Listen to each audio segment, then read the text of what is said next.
Here is a Marvel fact that you probably didn't know by Thunderbolts. If I were to tell you that Taskmaster was actually supposed to have a much more bigger role in Thunderbolt, you would have gotten Man-Thing, Goliath, and Songbird in Thunderbolt. That John Walker was going to be the main villain in Thunderbolt. Yeah, I know, it's a lot to take in, but hear me out. Because yeah, originally in the Thunderbolt script, Taskmaster was actually supposed to have a pretty big subplot in the whole entire movie with Ghost. And the original script of the Thunderbolts pretty much had a little running gag of Taskmaster pretty much struggling with memory loss and kept on trying to assassinate John Walker in the film. Because if you guys did not already still remember, Taskmaster's target was John Walker in the vault. Okay, let's just be honest here. We all knew that Taskmaster was gonna die in this movie, but not the way that they took it. I mean, to be honest with you, my biggest theory throughout the whole entire film is that Taskmaster was gonna die by Sentry, that Sentry was gonna rip her in half. But the way they actually killed her off is that Ghost just assassinates her in the head, which is pretty damn diabolical and ballsy to do for one of your characters.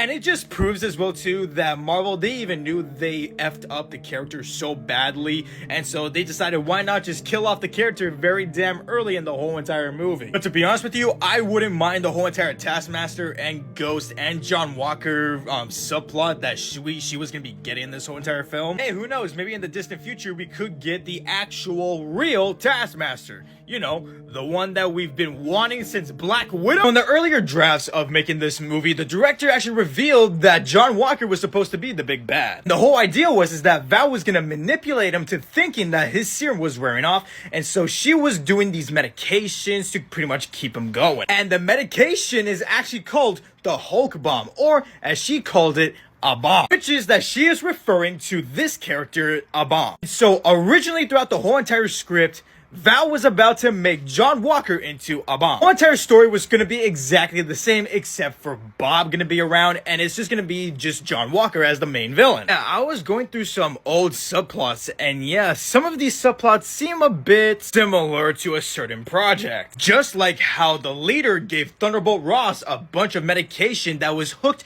on some gamma radiation and turned him into the Red Hulk. In the earlier drafts of Thunderbolts, Bill Foster, known as Goliath, actually appeared in this film. It's also been confirmed as well too that Mel was actually supposed to turn into Songbird by the end of the film. And it's also been reported by the director himself of Thunderbolts saying that he actually wanted Man-Thing to join the team of Thunderbolt, which actually means we actually could have gone Man-Thing as a new Avenger at the very end of the whole entire film. But obviously at the very end he wasn't able to get Man-Thing because Werewolf by Night, obviously. Obviously if Bill Foster was in this whole entire film, it was probably going to be a whole entire little side plot between him and Ghost. And for Mel, obviously we did see the emblem that she was wearing, so obviously we all thought, oh, is she gonna turn into Songbird? I don't know, but it never really happened. So make sure to leave a like and follow for me for more amazing Marvel content and facts just like this, and make sure to comment down below and tag Marvel Studios to help me get invited to world premiere. But anyways, what are your guys' thoughts on these news so far?